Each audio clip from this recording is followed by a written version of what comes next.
At 6:30, we got Villanova, who's 2-0, traveling to UCF, who's also 2-0. UCF favored by 26.5 points on ESPN+.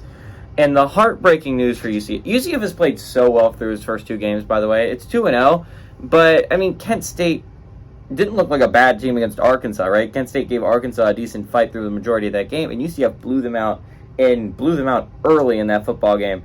Not only that, they come out with a huge win against Boise State this past weekend.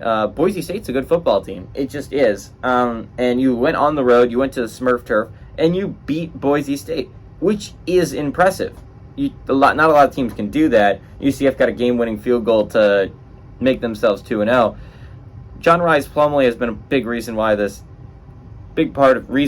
for this, and it kind of hurts, but he's 38 of 54, thrown for 553 yards, 3 touchdowns, 4 interceptions, also leads his team on the ground with 19 carries for 163 yards and a touchdown. Kobe Hudson leads his team receiving 9 catches for 178 yards. Therein lies the rub. John Rhys Plumlee hurt his knee in the Boise State game, and he gutted it out, but you could definitely tell he was hurt, and he's going to be out for at least this game and the next against Kansas State, which hurts because with him, you have a chance to pull off a huge upset against Kansas State. I understand he hasn't been exactly slinging the rock accurately, 4 interceptions to 3 touchdowns. It's not a good ratio there, but 553 yards, and he's also led his team on the ground. He's been a huge part of that rushing game, which is another thing Plumlee brings, and another thing you're going to be missing out on with no Plumlee on the football field.